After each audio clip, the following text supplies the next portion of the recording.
Bismillahirrahmanirrahim. Assalamualaikum warahmatullahi wabarakatuh.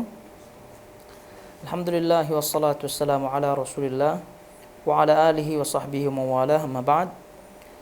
Ayyuhal akhwatul akhawat, jamaah semua yang dirahmati Allah Azza wa Jal.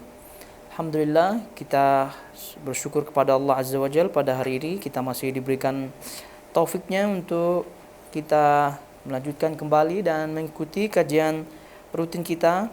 Dan semoga Allah Subhanahu wa taala senantiasa memberikan kita keikhlasan dalam amal dan ketaatan kepadanya, dan juga memberikan kita ilmu yang bermanfaat untuk sebagai bekal kita dalam kehidupan ini, sehingga Allah Subhanahu wa taala meridai kita semua. Jadi sekarang kita akan memasuki bab baru. Kita akan memasuki bab baru dari kitab At-Tauhid Sahih Al-Bukhari.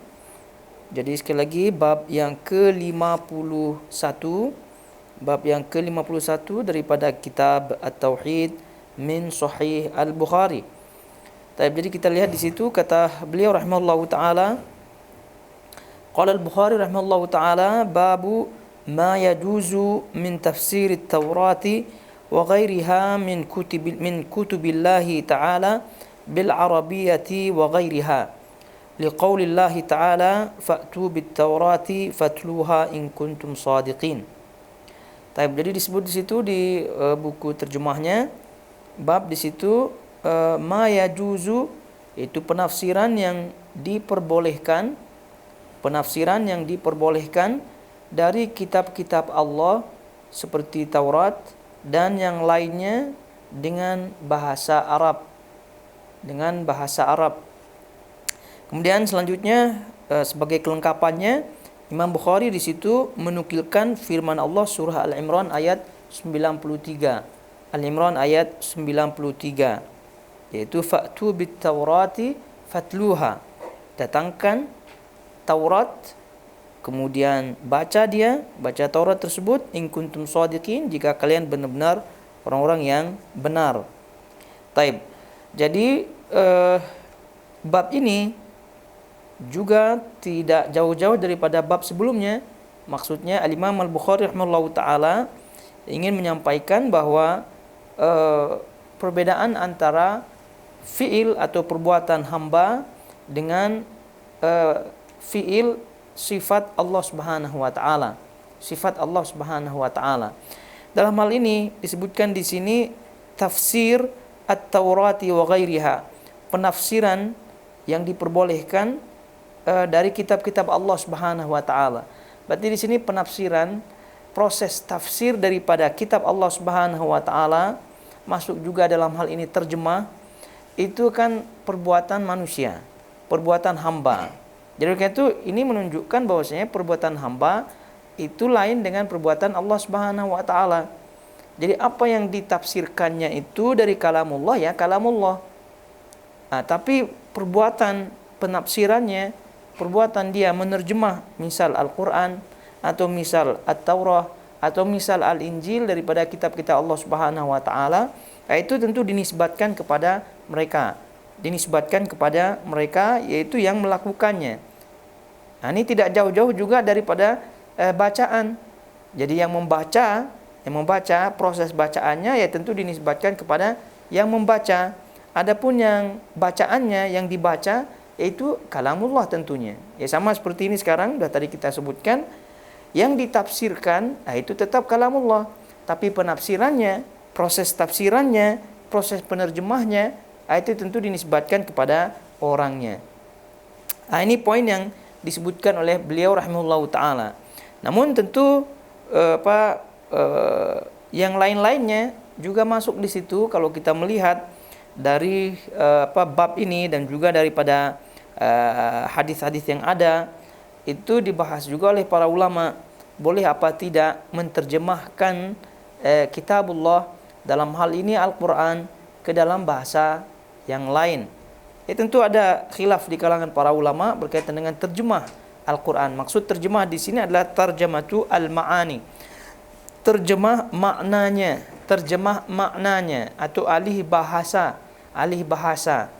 Oleh karena itu yang rajih dalam hal ini adalah boleh tentunya, dan bahkan sebagian para ulama menyatakan itu wajib, karena untuk menyampaikan makna daripada Al-Quran kepada yang tidak boleh atau yang tidak mampu, tidak memahami bahasa Arab. Jadi itu dalam hal ini ya tentu yang rajih adalah boleh. Nah, itu tadi kita sebutkan terjemah daripada ma'ani Al-Quran. Itu yang kita sebutkan tadi boleh, dan bahkan bertaraf wajib bagi mereka untuk menjelaskan kepada, tadi kita sebutkan, kepada orang-orang yang tidak memahami bahasa Arab. Nah, di situ juga ada terjemah yang disebut oleh sebagian para ulama diistilahkan sebagai tarjamah lafziyah. Terjemah lafziyah. Nah, ini juga terjadi khilaf di kalangan para ulama, namun yang sahih adalah tentu menjauhkannya, ya, tidak melakukannya. Kenapa? Karena takut tentu bacaannya salah. Apa yang dimaksud dengan terjemah lafziyah? Yaitu menulis Al-Quran dengan huruf Latin bahasa kita. Misal dia sebut Alhamdulillahirabbil alamin, kan biasa Alhamdulillahirabbil alamin. Mana tahu bahasa kita, huruf kita mana yang ha, mana yang ha, itu tidak. Mana tahu ada yang ain, mana tahu ada yang syadda, mana tahu ada yang 6 harokat, 4 harokat. Tidak tahu. Jadi kayak itu bahkan Syekh Utsaimin rahimahullah taala menyebutkan tak boleh. Karena itu nanti akan merusak daripada Al-Quran. Dan kalau kita tengok dari segi logiknya masuk akal dan tidak, memang betul-betul tak masuk akal memang kalau untuk menulis Al-Quran dengan huruf Latin kita. Nah, itu yang disebut dengan tarjamah lafziyah. Nah, tadi yang dibolehkan adalah tarjamah ma'nawiyah. Ya, secara makna alih bahasa, termasuk dalam hal ini tafsirnya. Nah, terus bagaimana kalau orang itu memang langsung tak boleh baca Al-Quran gitu kan, tak boleh dia baca daripada Arab, dia hanya boleh baca daripada Latin itu. Ya, tadi hukum asalnya tak boleh, tapi harus betul-betul ditunjukkan macam tu. Jangan dilepas sendiri-sendiri saja. Harus ditartilkan dia, harus ditalkinkan dia. Ya mungkin saja dibantu tadi oleh huruf Latin tu. Padahal kita sebut tadi ya tak boleh secara asalnya. Tapi kalau memang dia perlu sangat, nah itu ya bolehlah. Ini emergency, babnya emergency, tapi tetap ditalkin dia. Tetap ditalkin supaya betul bacaannya, karena itu untuk membantu saja. Adapun untuk menulis di tempat yang ini dan semua orang boleh baca dan seterusnya, itu dikhawatirkan keliru bacaannya. Keliru karena tak mungkin akan menyamai daripada huruf Arabnya. Sedangkan Al-Quran yang kita tulis dengan bahasa Arab saja pun makharijul hurufnya yang membaca pun lain-lain, betul tak? Jadi ada yang baca betul, ada yang baca tak betul, itu padahal yang Arabnya. Bagaimana pula kalau dia yang ditulis dengan Latin? Itu sudah kacau balau dah. Mana satu yang tadi hurufnya, mana satu yang syaddahnya. Nah, itu apa yang rajih di sini adalah tak boleh. Kenapa? Tadi merusak nanti daripada Al-Quran itu. Ini yang disebut dengan tarjamatu al-lafziyah. Itu lafaznya ditulis dengan bahasanya dia. Adapun tarjamatul ma'nawiyahnya, maka ini boleh, karena itu mengalih bahasakan dan menerangkan maknanya, termasuk dalam hal ini tafsirnya. Jadi penafsiran yang diperbolehkan dari kitab Allah seperti Taurat dan yang lainnya dengan bahasa Arab. Jadi At-Taurah tentu kita mengetahui adalah agama daripada orang Yahudi, dan mereka berbahasa Ibrani. Dan disebutkan oleh Syekhul Islam Ibnu Taimiyah rahimahullahu taala bahwa bahasa Ibrani ini mirip-mirip dengan bahasa Arab. Sehingga terkenal, ya tentu karena Allah Subhanahu wa taala memberikan taufik kepadanya, tentunya Zaid bin Thabit rahimahullahu taala radhiyallahu taala anhu itu mempelajari dan menguasai bahasa Ibrani dalam masa 16 hari saja. Itu sudah mahir berbahasa Ibrani. Ya, salah satu sebabnya ya tentu setelah taufik dari Allah Subhanahu wa taala, kemudian Allah bagi dia kepandaian. Ya, salah satu sebabnya karena dia mirip-mirip dengan bahasa Arab. Ya, tapi itu sudah luar biasa ya. Mirip-mirip pun kalau udah 16 hari itu sudah luar biasa. Taib. Jadi itu dia untuk judulnya. Jadi poinnya sudah kita ambil, tidak jauh-jauh daripada bab-bab sebelumnya. Nah, sekarang kita melihat hadisnya.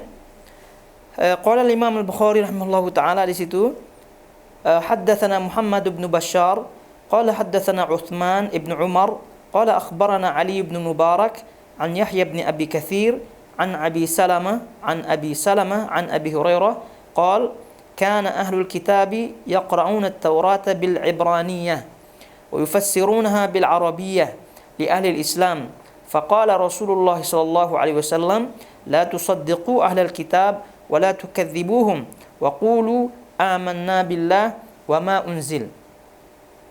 Ini hadis daripada Abu Hurairah radhiyallahu taala anhu.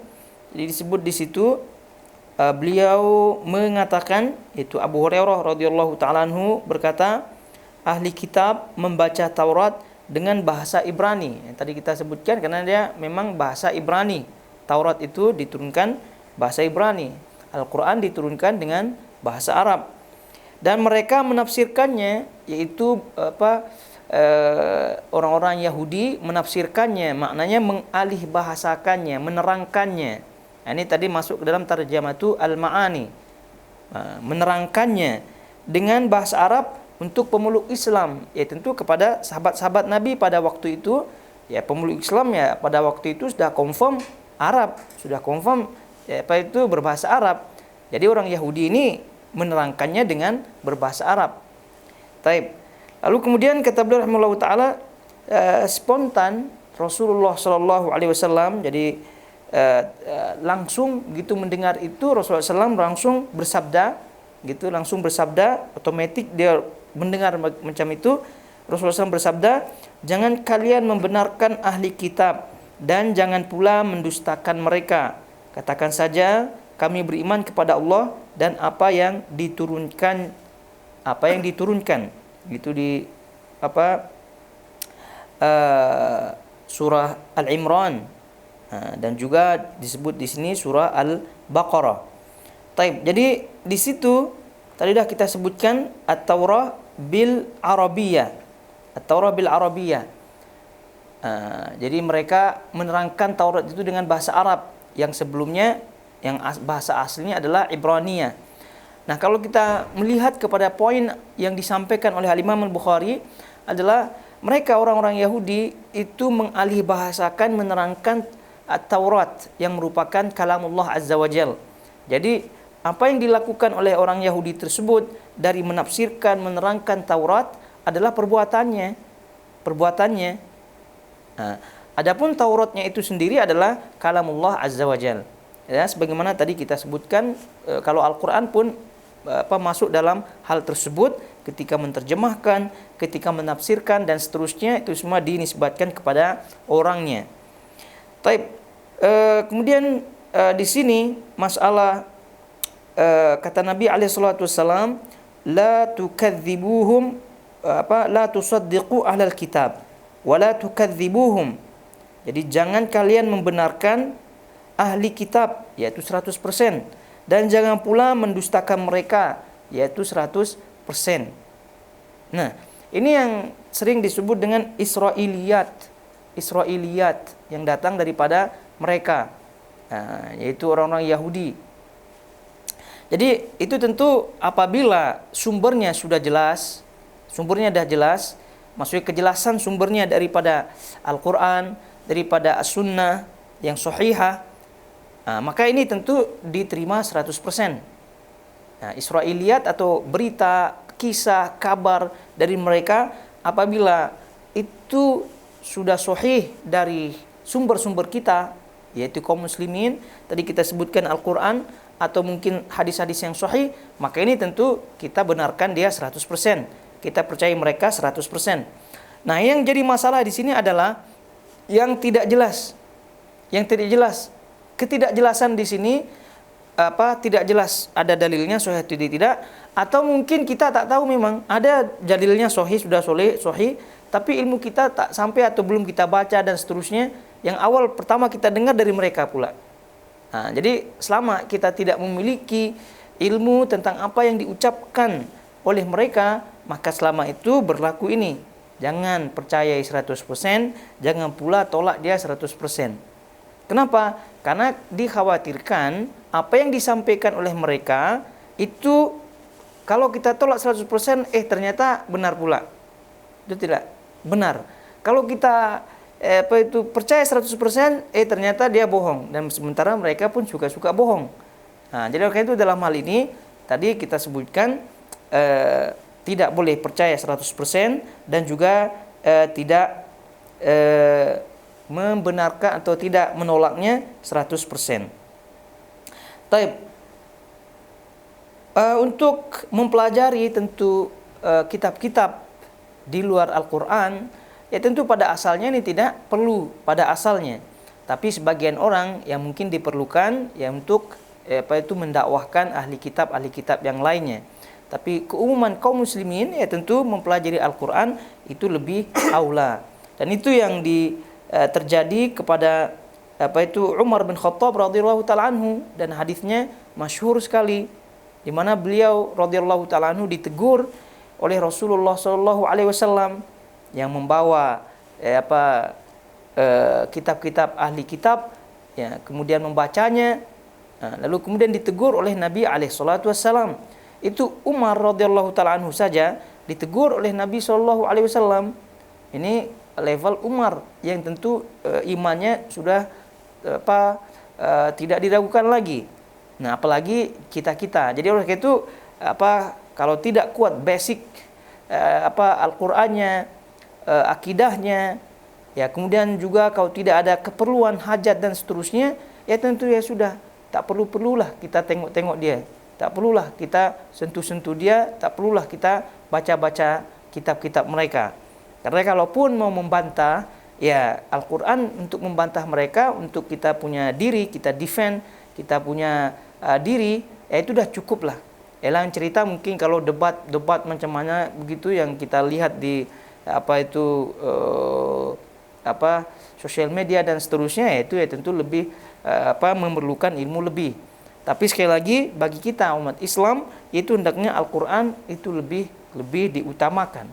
Dan ini kita sebutkan karena ada sebagian kaum muslimin yang kebalikannya, lebih menguasai itu Injil lah, lebih menguasai kitab-kitab mereka daripada Al-Quran.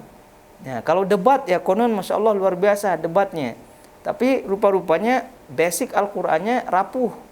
Nah, akhirnya apa yang disampaikannya campur-campur, ada yang benar, ada yang salah, begitu. Nah, jadi ini yang kita tidak inginkan.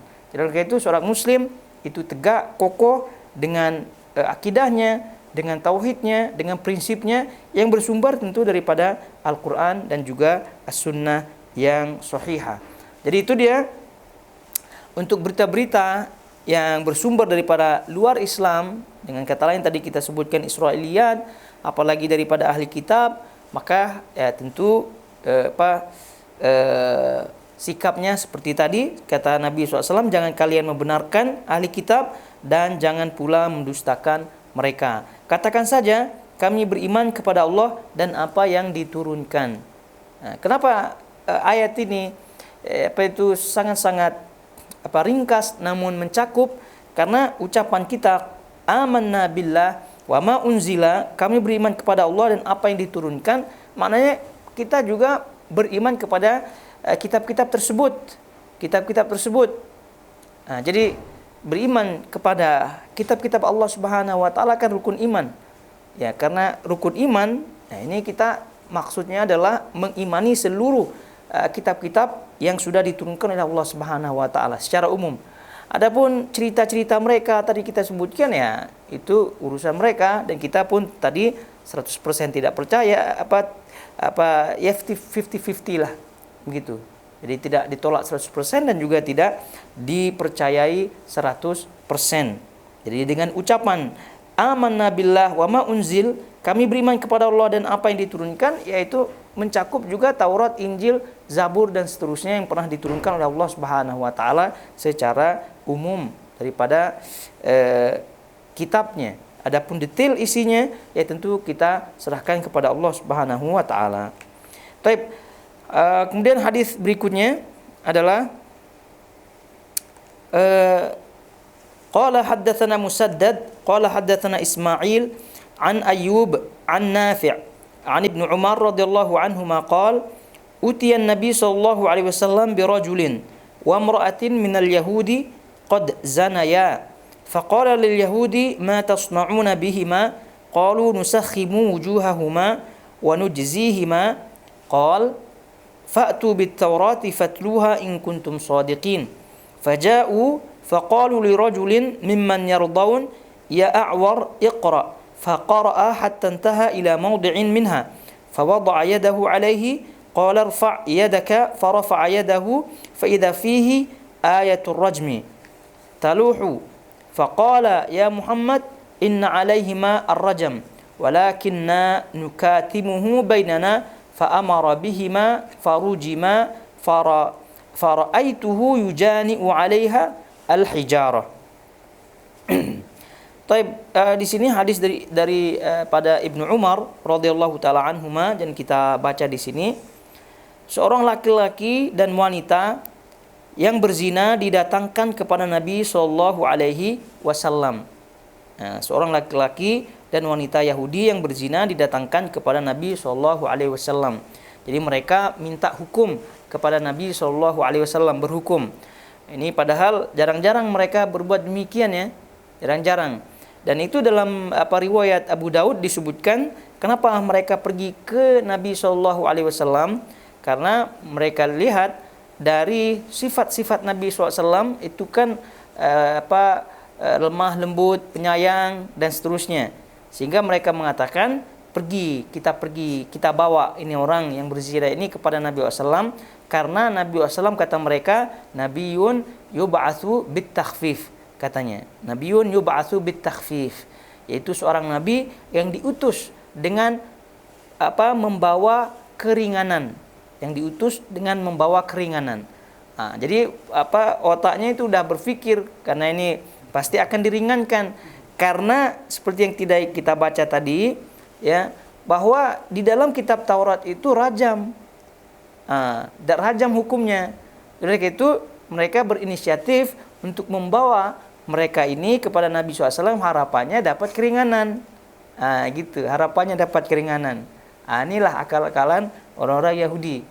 Jadi kata beliau Ibnu Umar, seorang laki-laki dan wanita Yahudi berzina didatangkan kepada Nabi SAW. Nabi kemudian bertanya kepada Yahudi, hukum apa biasa kalian lakukan terhadap keduanya? Maksudnya hukum apa yang kalian terapkan, yang kalian amalkan kepada orang-orang yang telah berzina,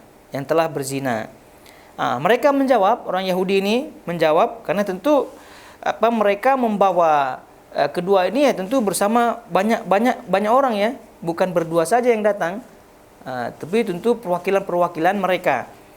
Jadi seperti tadi ya, tujuannya untuk mendapatkan keringanan. Jadi oleh karena itu dalam riwayat tadi kita isyaratkan Abu Daud, mereka datang kepada Nabi SAW karena ada niatan untuk mendapatkan keringanan, sehingga mereka mengatakan kalau kita mendapatkan keringanan dari Nabi atau dari Muhammad, maka itu yang kita ambil dan itu yang kita jadikan hujah di hadapan Allah Subhanahu wa taala. Itu kata mereka. Jadi oleh karena itu mereka sudah harapannya sangat besar sekali. Karena kalau merujuk kepada Tauratnya, itu tak ada lain kecuali rajam. Jadi kalau seandainya mereka mendapatkan, kata mereka, keringanan, itu kita jadikan hujah di hadapan Allah Subhanahu wa taala, kita amalkan. Itu dia. Ini akal-akalan mereka lah ya. Jadi kata Nabi SAW kan bertanya tadi ya, hukum apa biasa kalian lakukan terhadap keduanya? Mereka menjawab, kami biasanya menghukum mereka dengan menghitami wajah keduanya dan menghinakannya. Ini dia ngarang-ngarang ya. Dia ngarang. Dia mengarang cerita, mengarang hukum ini. Jadi kami biasanya menghukum mereka, yaitu orang yang berzina, dengan ya cukup menghitami wajah keduanya dan menghinakannya, yaitu untuk mempermalukannya lah, sekedar itu sajalah. diarak-arak gitu ya, di apa tuh dikeluarkan di khalayak ramai gitu ya. Kemudian ya itulah, oh ini orang berzina, jadi dihinakan, dipermalukan, cukup itu saja. Ini Nabi SAW ya sudah curiga dari awal ya. Apalagi disebutkan seperti ini, ya beliau tak percaya. Jadi kemudian lantas disebut itu, kemudian Nabi SAW bersabda dengan menukilkan ayat, mengutip ayat surah Al-Imran ayat 93 tadi. Qul fa'tu bit-taurati fatluha in kuntum shadiqin. Maka datangkanlah Taurat dan bacalah. Taurat tersebut, buka gitu. Buka dan baca Taurat tersebut jika kalian orang-orang yang benar. Itu dia. Ini kata Nabi SAW. Jadi buktikan apakah betul itu sebagai hukuman kalian yang biasa kalian lakukan. Kalau betul, buktinya mana? Jadi silakan bawa Taurat, buka, baca. Kan jelas jadinya di situ. Kemudian katanya di sini, mereka datang dan mereka katakan kepada seorang yang mereka percayai. Jadi di antara mereka ada yang mereka percayai, yaitu Abdullah bin Salam. Kita mengetahui beliau radhiyallahu taala anhu. Jadi di situ mereka datang dan mereka katakan kepada seorang yang mereka percayai, hai A'war, bacalah. A'war maknanya yang buta. Hai orang yang buta, bacalah. Kemudian A'war membaca hingga sampai ayat yang berkenaan hukum perzinaan. Itu sekarang dia ini disuruh untuk membaca Taurat. Lalu kemudian dia baca Taurat itu sampai kepada ayat yang berkenaan, yang berkaitan dengan hukum perzinaan. Dengan terburu-buru ia menutupi dengan tangannya. Karena sudah sampai pada halaman ya, hukum perzinaan, ya mungkin terlepas dan seterusnya, ya sudahlah ditutupi. Tapi Nabi SAW apa katanya?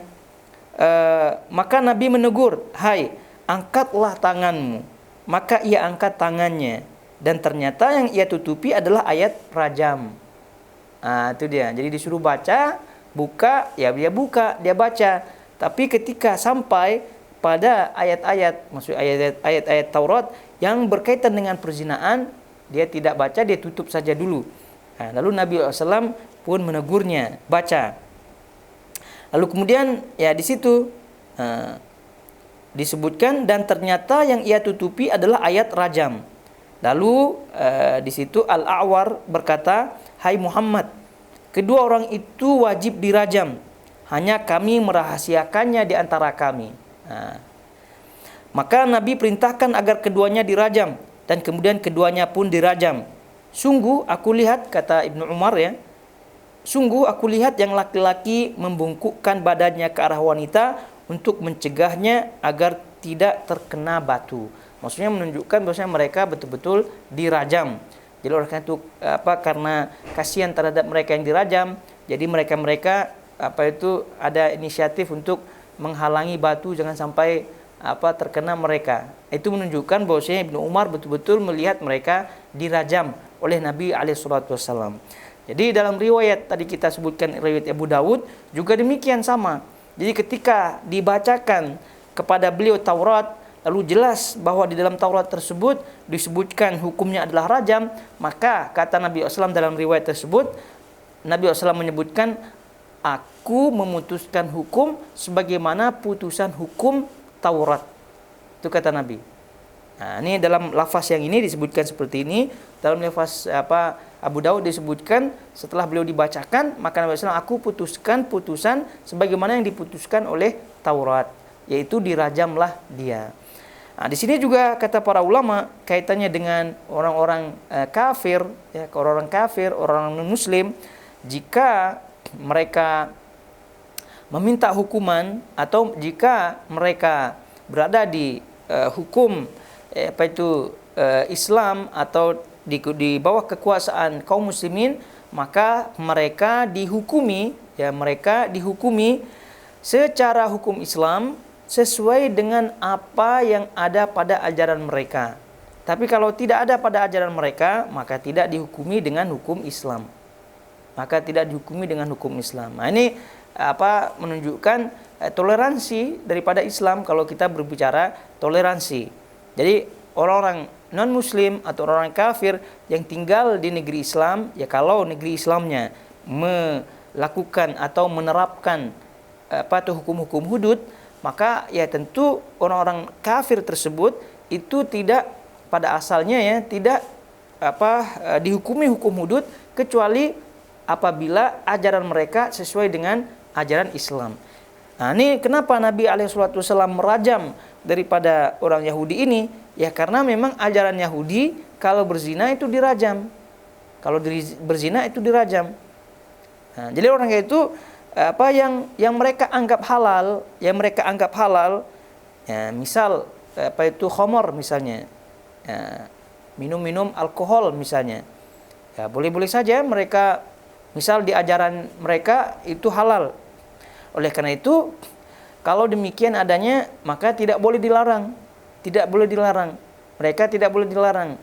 Nah, terus bagaimana kalau tidak boleh dilarang, nanti dia minum sembarangan. Nah, berarti kalau minum sembarangan, itu dilarang. Maksudnya dilarang minum sembarangan. Gitu. Tapi kalau di rumah masing-masing, itu yang dimaksud. Kalau di rumah masing-masing, ya tak boleh dilarang. Kenapa? Karena mereka itu meyakini kehalalannya.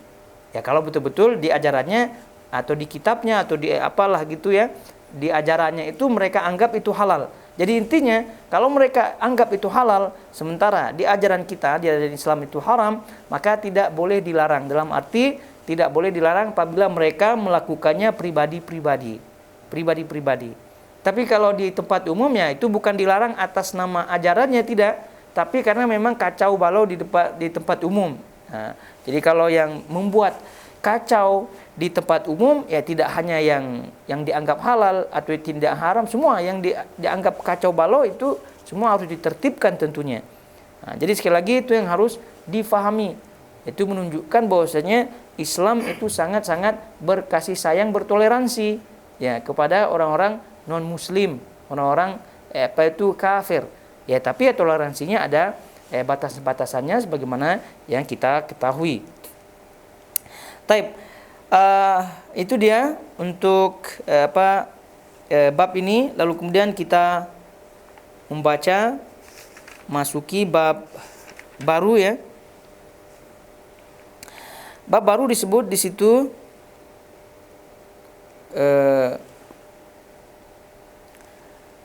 qala al-Imam al-Bukhari rahimahullahu taala babu qaulin Nabi sallallahu alaihi wasallam al-mahiru bil Qur'an ma'a al-kiramil barara wa zayyinu al-Qur'an bi aswatikum. Disebut di situ bab yang ke-52. Bab yang ke-52 dari sekali lagi kitab Tauhid min Sahih al-Bukhari. Disebut sabda Nabi sallallahu alaihi wasallam, orang yang mahir membaca Al-Qur'an bersama al-kiram al-bararah, para malaikat yang mulia lagi berbakti. Kemudian sabda beliau, dan hiasilah Al-Qur'an dengan suara-suara kalian. Nah, ini kalau kita melihat poin daripada Al-Imam Al-Bukhari rahimahullahu ta'ala tentu tak jauh-jauh daripada bab-bab sebelumnya. Dan ini kalau kita ikuti bab-bab sebelumnya, ini sangat-sangat kita faham. Sangat-sangat kita faham bahwa orang yang memperindah Al-Quran dengan suaranya, dengan bacaannya, itu kan dinisbatkan kepada dia. Tapi apa yang dibacanya itu adalah ya kalamullah. Jadi ini menunjukkan perbedaan antara fi'il perbuatan makhluk dengan fi'il perbuatan Allah Subhanahu wa taala. Nah, tentu di sini yang pernah kita singgung juga ini, pernah kita isyaratkan dan kita lalui dari bab-bab sebelumnya, bahwa ini adalah keutamaan bagi mereka yang bacaannya bagus. Jadi bacaan bagus di sini mencakup suara ya, kemudian juga mencakup hukum-hukum daripada tajwid, ya, matnya, gunnahnya, dan juga termasuk bagian tersebut adalah sifat al-huruf. Karena di situ jelas-jelas Nabi SAW menyebutkan di situ al-mahir. Jadi orang yang mahir membaca Al-Quran bersama para malaikat yang mulia lagi berbakti. Mahir di sini tadi dah kita sebutkan, itu yang tentu bacaannya bagus, tartilnya bagus, dengan mengikuti tentu ilmu-ilmu tajwidnya dan seterusnya. Dan al-mahir bil Quran itu juga kata para ulama masuk ke dalamnya mahir bil al-ma'ani, mahir bil ma'ani, apa itu memahami makna-maknanya. Tentu di samping tadi bacaannya, karena pernah kita sebutkan juga pada bab-bab sebelumnya bahwa tilawah atau qiraah lil Quran, tilawatul Quran itu kan ada jenis-jenisnya. Ada tilawatu al-lafaz, tilawatul lafaz, ada tilawatu at-tadabbur, kemudian ada tilawatu al-mutaba'ah. Jadi tilawah ada 3, ada tilawatu lafaz, membaca lafaz itu, kemudian ada tilawatu al-faham atau tadabbur, tilawah dari sisi pemahaman, tadabbur, memahami ayat-ayatnya. Nah, kemudian yang ketiga adalah tilawatu al-ittiba' atau al-mutaba'ah, tilawah dari segi mengamalkan, mengikuti daripada ajaran-ajaran daripada Al-Quran. Ini dia. Jadi 3 tilawah ini mencakup makna daripada mahir, al-mahir bil Quran. Nah, itu mencakup makna kemahiran di dalam membaca Al-Quran tentunya. Jadi sekali lagi tilawatu al-lafaz, lafaznya berkaitan dengan tajwidnya, berkaitan dengan tadi sifatul hurufnya, dan seterusnya, berkaitan juga dengan keindahan suaranya. Nah, itu tilawatul lafzi. Kalau tilawatu al-makna atau al-faham atau at-tadabbur, ya tentu dari segi makna-maknanya, maka diperlukan mengkaji kitab tafsir, diperlukan kajian-kajian yang lebih mendalam untuk memahami makna-maknanya. Lalu kemudian yang paling penting di antara yang atau penting semua, dan ini tak kalah penting bahasanya, yaitu mengamalkan. Tilawatu al-ittiba', mengamalkannya. Jadi karena sia-sia saja kalau lafaznya bagus, suaranya indah luar biasa, tapi ujung-ujungnya tak diamalkan. Nah, itu tentu tak mungkin kita akan berdalil dengan hadis ini. Orang yang mahir membaca Al-Quran bersama para malaikat yang mulia dan yang berbakti kepada Allah Subhanahu wa taala. Lalu kemudian ukurannya hanya suaranya saja. Ya, berarti orang-orang yang menang musabaqah itu sudah confirm lah kononnya.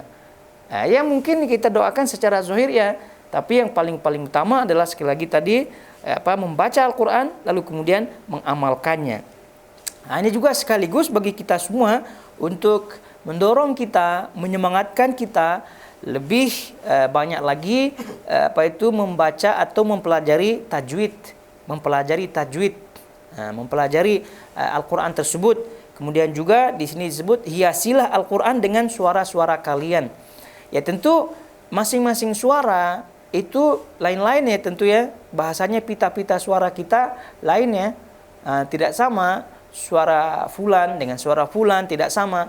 Namun kata para ulama, salah satu di antara makna hiasi ini berusaha menghiasi. Nah, jadi kalau udah berusaha menghiasi ya Allah Maha tahu ya. Karena dialah yang menciptakan pita-pita suara kita begitu. Oleh karena itu tidak sama tadi kita sebutkan keindahan fulan dengan fulan. Tapi yang dituntut adalah berusaha. Jadi kalau udah berusaha, ya insya Allah lah pelan-pelan ada jalannya. Ya dengan sering-sering mendengar tilawah gitu kan di internet, di YouTube atau di mana gitu ya.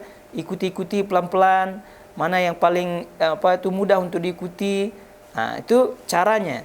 Untuk memperindah suaranya. Nah, yang paling direkomend adalah yang sering disebut oleh para ulama adalah tilawahnya Syekh Khalil Al-Husari. Itu mudah untuk diikuti.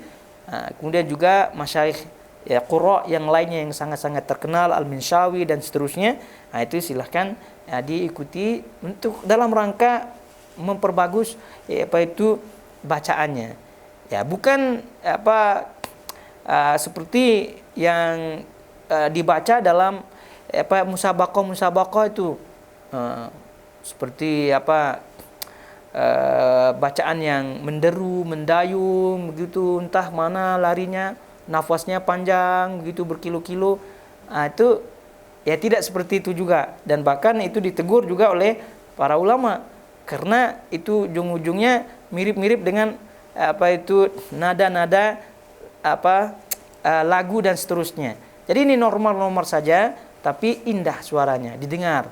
Jadi itulah yang masuk bagian daripada mahir bil Quran adalah bagian itu suaranya, diperindah suaranya. Ya tentu indah-indah suara ya harus diikuti dengan tajwidnya gitu. Jangan indah-indah suara tapi tajwidnya tak masuk. Itu juga tidak masuk di dalam bab mahir bil Quran.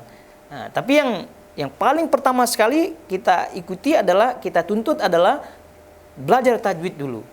Belajar tajwid, mana yang harus didengung, mana gunanya dan seterusnya. Sehingga kalau dah tahu yang itu, maka ketika kita melakukan, menadakan, memperindah Al-Quran dengan suara kita sesuai dengan hukum-hukumnya begitu. Nah, ini mau dia perpanjang, dia punya nada begitu kan, rupa-rupanya itu mah tabi'i gitu kan, yang dibaca 2 harokat. Ya tak boleh.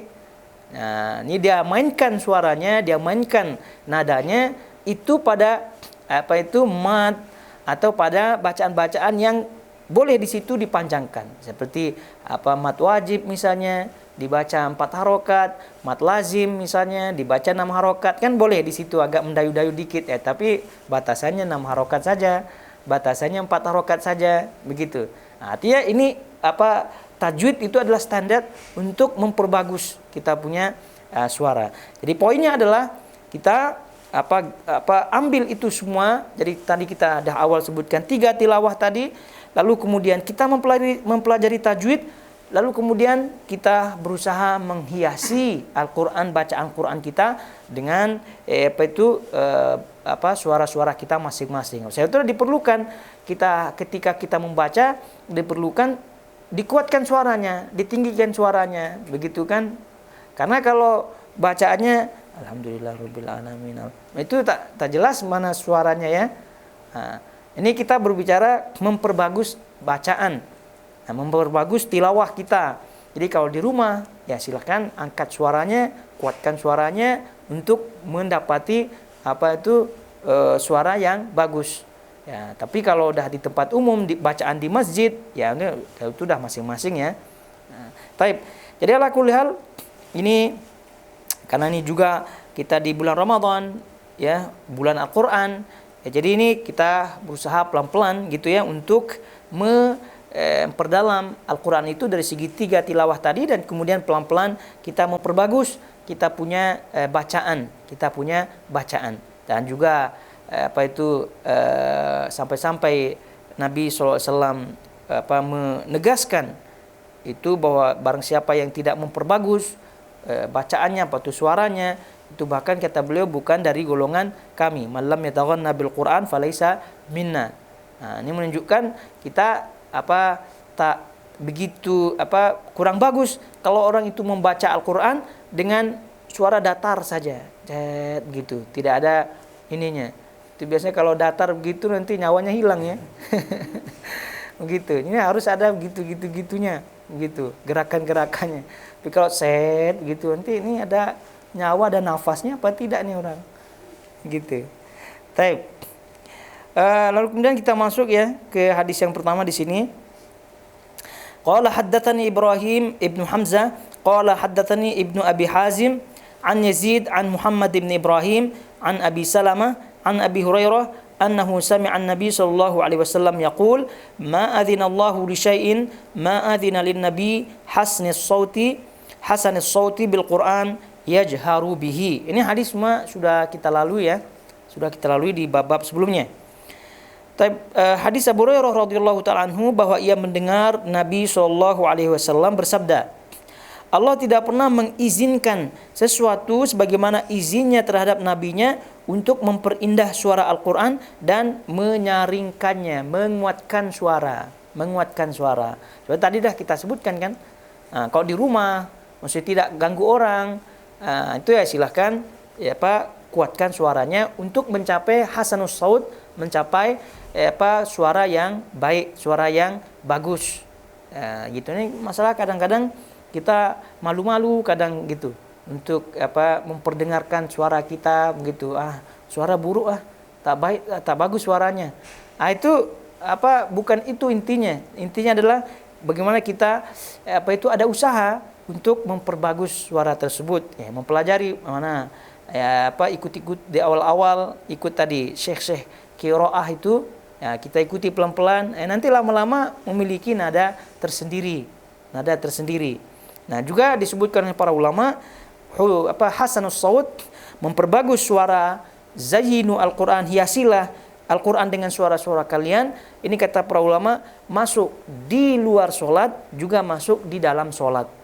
Di luar solat juga sunnah untuk membaca Al-Qur'an dengan suara yang bagus.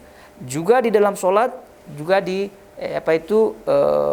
disunahkan untuk memperbagus bacaan atau suara ketika kita membaca ayat-ayat Allah Subhanahu wa taala. Terutama mereka-mereka yang jadi imam, mereka-mereka yang jadi imam. Jadi itu kalau menjadi imam, kalau sama-sama hafalannya, maksud yang fulan hafalannya juz amma, yang fulan hafalan juz amma, kemudian samalah semuanya, ilmunya sama dan semua sama, cuma yang lain adalah suaranya. Tentu yang kita utamakan adalah yang suaranya yang bagus ini. Kenapa? Karena Nabi SAW menyebutkan hiasilah Al-Quran dengan suara-suara kalian, supaya didengar itu enak atau sedap didengar, kemudian khusyuk orang mendengar, dan seterusnya. Jadi oleh itu Nabi SAW diizinkan oleh Allah Subhanahu wa taala untuk menampakkan. Dan kalau tidak kan biasanya ini masuk ke dalam kategori riya, kategori riya, tapi ini diizinkan. Oleh itu karena diizinkan, kita tak boleh juga menyebutkan orang ini riya ini.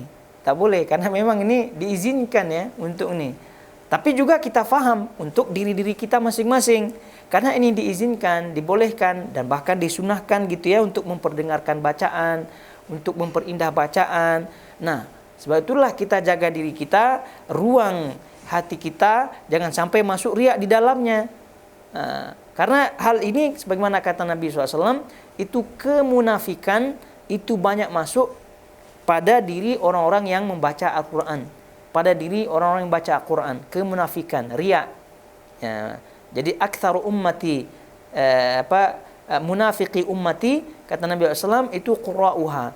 Jadi umatku yang paling banyak munafiknya adalah pada orang-orang yang membaca Al-Quran. Kenapa disebut demikian? Karena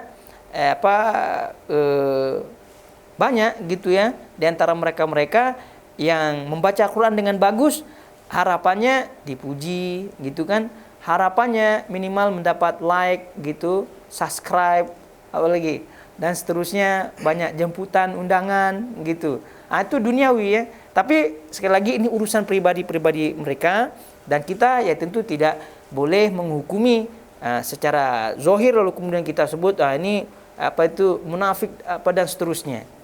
Namun kalau ada istilahnya indikasi-indikasi yang ada mengarah kepada hal tersebut, maka bagi kita kalau mampu kita cegahlah.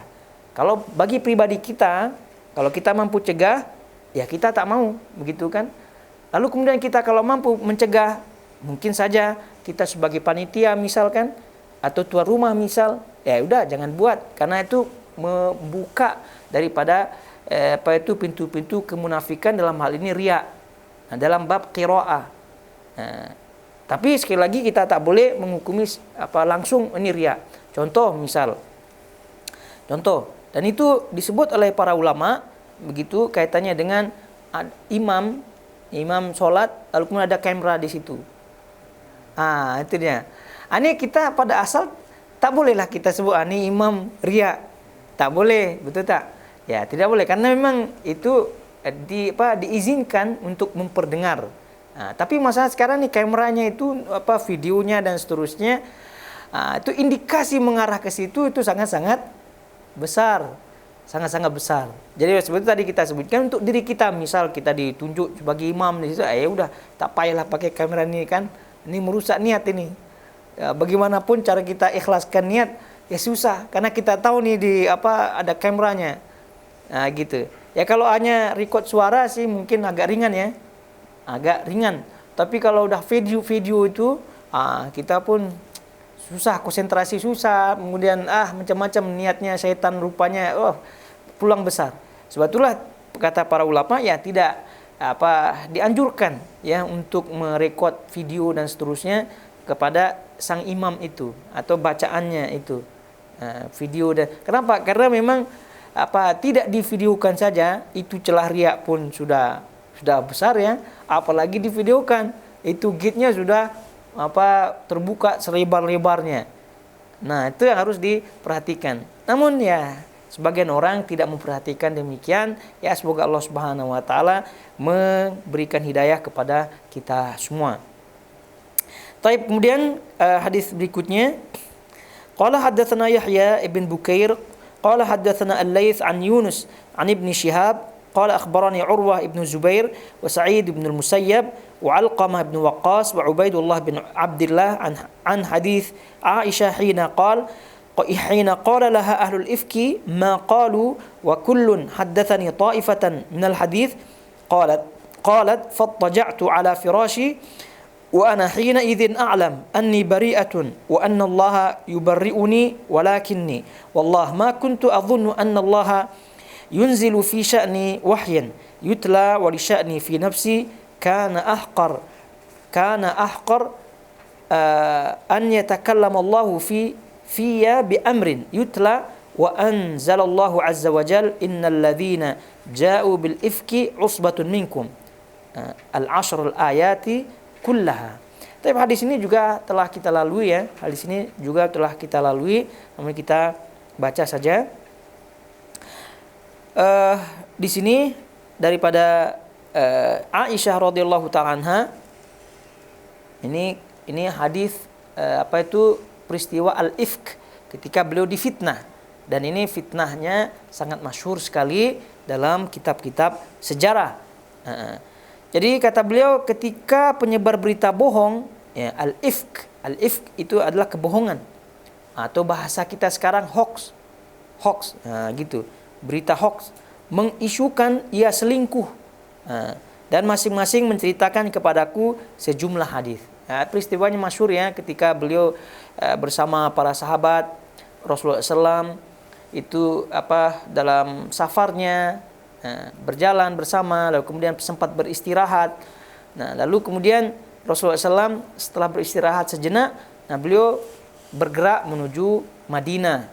Nah, rupa-rupanya unta Aisyah itu dikiranya oleh Rasulullah SAW berisi Aisyah. Rupanya Aisyah tertidur dan ringkasnya tertinggal bersama salah seorang sahabat Nabi SAW. Namun ya tentu sahabat Nabi SAW dan juga Aisyah tidak berbuat apa-apa, tidak seperti yang dituduhkan, maka sangat-sangat jauh sekali. Dan itu alhamdulillah ada sahabat yang menjaga Aisyah radhiyallahu ta'ala anha.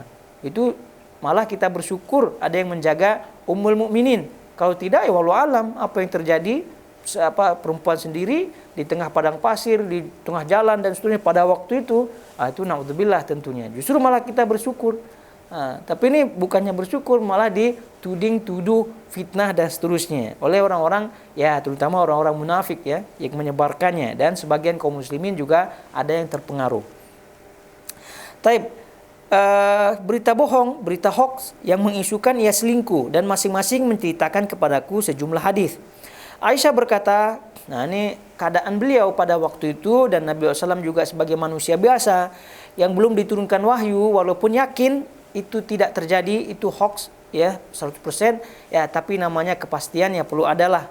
Oleh situ Nabi SAW sampai berpisah dengan Aisyah, menyuruhnya untuk kembali ke rumah orang tuanya. Kemudian Aisyah juga menyendiri, itu bayangkan stresnya luar biasa begitu. Dua-dua stres, Nabi juga kepikiran, Aisyah juga berat luar biasa, seperti apa yang beliau sebutkan di sini. Aku berbaring di atas kasurku, di atas tempat tidurku. Nah, itu saja pekerjaannya, yang namanya orang stres ya seperti ini. Aku berbaring di atas tempat tidurku. Dan ketika aku tahu bahwa aku bersih, maksudnya bebas dari tuduhan-tuduhan tersebut, Allah telah membersihkan tuduhan tersebut. Kemudian, namun demi Allah, kata beliau, Aisyah, Jadi walaupun dalam keadaan stres seperti itu, beliau tetap yakin pasti Allah akan mengungkap fakta yang sebenarnya. Namun beliau tak sampai pikiran, sebagaimana kata beliau, namun demi Allah, aku tak punya prasangka, tak sampai pikiran aku jika Allah hingga menurunkan wahyu yang selalu dibaca tentang masalahku, padahal masalahku terhadap diriku lebih remeh daripada Allah berfirman tentangku dengan ayat-ayat yang selalu dibaca. Jadi ya beliau bayangnya fakta yang akan terungkap ya mungkin dengan apalah gitu kan, tapi beliau tak bayang Allah akan menurunkan wahyu kalamnya tentang beliau, tentang Aisyah, tentang peristiwanya. Padahal beliau menganggap dirinya remeh-temeh gitu kan. Siapa Aisyah? Menurut beliau kan, siapa Aisyah? Lalu kemudian juga peristiwanya inilah taklah sampailah terbayang Allah akan menurunkan kalamnya. Ini menunjukkan bahwasanya ini kalamullah. Lalu kemudian yang dibaca oleh kita sekarang peristiwa-peristiwa ifk yang ada di Al-Qur'an ya seperti ini surah An-Nur ayat 11-21 yang membacanya itu tentu perbuatan kita. Sebab itulah Aisyah radhiyallahu taala ini sangat-sangat berbangga sekali bahwasanya kalamullah, wahyu Allah turun berbicara tentang dirinya, turun berbicara tentang peristiwanya. Karena tentu kalamullah itu takkan turun kecuali kepada hal-hal yang besar tentunya. Jadi ini sangat-sangat luar biasa dan ini menunjukkan keutamaan daripada Aisyah radhiyallahu taala anha. Nah, lagi-lagi orang-orang munafik, kemudian sampai sekarang orang-orang Syiah dan seterusnya itu menuduh Aisyah dengan tuduhan seperti ini. Sebab itu kata para ulama, para ulama bersepakat akan kafirnya orang-orang yang masih mempercayai tuduhan ini atau bahkan menuduhnya. Jadi menuduh salah satu di antara ummahatul mukminin itu ibarat menuduh semuanya dan juga menuduh Nabi SAW. Maka hukumnya adalah kafir. Jadi yang wajib bagi kita adalah mencintai mereka, ummahatul mukminin, karena tentu yang kita yakini level taraf sahabat-sahabat itu tentu tidak sama antara sahabat satu dengan sahabat yang lain. Tentu kemudian tidak sama ahli bait yang satu dengan ahli bait yang lain. Ini kalau mengaku ahli bait, Habib dan seterusnya, ya. Namun masih meremehkan Aisyah yang kononnya bukan daripada golongan ahli bait, yang dia utamakan hanya Fatimah dan seterusnya saja. Ini tentu membuat kekufuran, boleh memasukkan seorang kepada kekufuran. Karena ahli bait yang paling dekat, kalau disebut ahli bait adalah istri dan anak-anak. Itu yang paling dekat kepada istilah ahlu bait adalah keluarga yang paling terdekat dan terdekat. Dalam hal ini ya istri, anak-anak. Kemudian kalau istri ya suaminya dan seterusnya itu saja. Lalu kemudian yang saudara-saudara yang lainnya. Taib. Kemudian selanjutnya qala haddatsana Abu Nuaim qala haddatsana Mis'ar an Adi bin Thabit urahu qala sami'tu al-Bara qala sami'tu an-nabiy sallallahu alaihi wasallam yaqra'u fil 'isha wat-tin waz-zaitun fama sami'tu ahadan ahsana sautan aw qira'atan minhu. Dari Mis'ar dari Adi bin Thabit, seingatku ia berkata, pernah aku mendengar Al-Bara' ibn Azib berkata, saya pernah mendengar Nabi SAW salat Isya membaca Wattini waz-Zaitun. Dan belum pernah aku dengar seorang pun yang lebih indah suaranya atau bacaannya daripada beliau. Ini menunjukkan bahwasanya beliau juga suaranya indah. Sebagaimana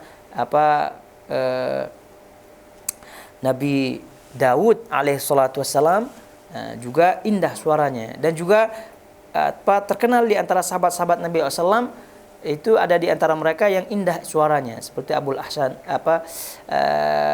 Al-Ash'ari radhiyallahu ta'ala anhu, dan juga bahkan Nabi SAW suka mendengar Al-Quran kepada yang lainnya, kepada sahabat-sahabat yang lainnya untuk mendengar tilawatul Quran dan juga sekaligus mendengar suara-suara sahabat-sahabat beliau sallallahu alaihi wasallam.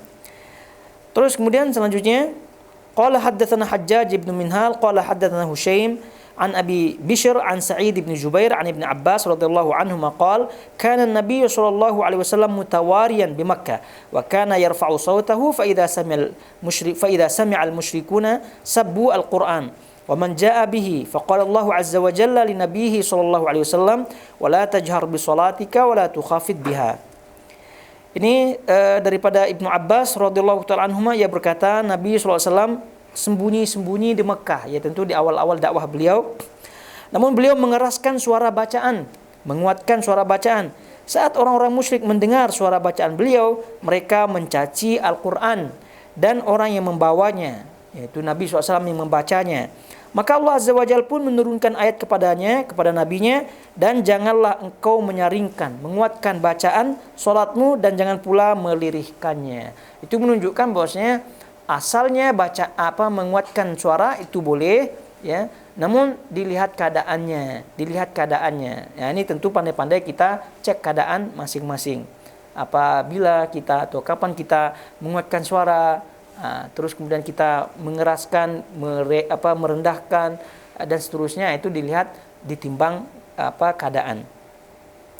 Kemudian selanjutnya qala haddatsana Ismail qala haddatsani Malik an Abdurrahman bin Abdullah bin Abdurrahman ibn Abi Sa'sa'ah an abihi annahu akhbarahu anna Aba Sa'id al-Khudri radhiyallahu anhu qala inni araka tuhibbu al-ghanam wal badiyah fa idza kunta fi ghanamik aw badiyatik فأذنت للصلاة فارفع صوتك بالنداء فإنه لا يسمع مدى صوت المؤذن جن ولا إنس ولا شيء إلا شهد له يوم القيامة قال أبو سعيد سمعته من رسول الله صلى الله عليه وسلم. Ini hadis Abu Sa'id Al-Khudri radhiyallahu anhu, yang berkata kepadanya, aku lihat kamu suka, ya, hobi menggembala kambing dan alam pedusunan kampung. Jika engkau berada di tengah-tengah kambing gembalaanmu, lalu engkau mengumandangkan azan untuk sholat, maka kuatkanlah suaramu. Sebab tidaklah jin, manusia atau sesuatu yang mendengar suara muadzin kecuali mereka akan menjadi saksi baginya pada hari kiamat. Ini tentu bab tentang keutamaan azan dan khususnya keutamaan muadzin. Dan ini ketika orang itu berada di tengah sawahnya, mau sholat atau di tengah padang pasir dan seterusnya, silahkan ini dikuatkan suaranya untuk azan, dan ini adalah sunnah dan disebutkan tidak ada yang mendengarnya kecuali menjadi saksi baginya, dan ini menunjukkan keutamaan yang azan dan juga suara azannya. Dan ini menunjukkan juga boleh kita menguatkan suara azan tersebut. Kemudian qala haddatsana Qabisatu qala haddatsana Sufyan an Mansur an ummihi an Aisyah qalat kana Nabi sallallahu alaihi wasallam yaqra'ul Qur'an wa ra'suhu fi hijri wa ana haid. Dari Aisyah berkata, pernah Nabi SAW membaca Al-Quran sedang kepalanya di pahaku, padahal aku sedang dalam keadaan haid. Ini tentu banyak faedah yang diambil dari hadis ini. Ya, dalam bab ini menunjukkan tadi suara yang bagus, ya, dikuatkan suaranya, berdendang dengan Al-Quran, gitu, berdendang dengan Al-Quran. Jangan pula berdendang dengan dangdut, gitu kan, dendang, kemudian dendang dengan nyanyi-nyanyi yang lain, gitu. Konon romantik dengan istrinya, dendanglah dia dengan dendang-dendang entah begitu untuk menghangatkan suasana dengan pasangannya. Ini keliru. Nah, untuk menghangatkan suasana romantik dengan pasangan, inilah sebaik-baiknya. Ini Nabi SAW. Itu beliau letak kepalanya di pangku Aisyah radhiyallahu ta'ala, padahal Aisyah pada waktu itu haid. Ini menunjukkan bahwasanya Al-Quran kita baca tak masalah, baik kepada orang yang dekat haid dan seterusnya tak masalah. Ini kalau kita berbicara romantik, ini adalah Rasulullah SAW yang paling romantik, dan itu sebaik-baik dendangan ketika bersama pasangan adalah ini Al-Quran, begitu, Al-Quran, bukan bernyanyi-nyanyi dan seterusnya. Dan juga faedah-faedah yang lain daripada hadis-hadis ini dan juga hadis-hadis yang lainnya. Jadi kita cukupkan sampai di sini, dan insyaallah taala kita akan sambung pada bab berikutnya di kesempatan-kesempatan yang lain biidznillah taala. Sallallahu alaihi Muhammad wa ala alihi wasahbihi wasallam. Wassalamualaikum warahmatullahi wabarakatuh.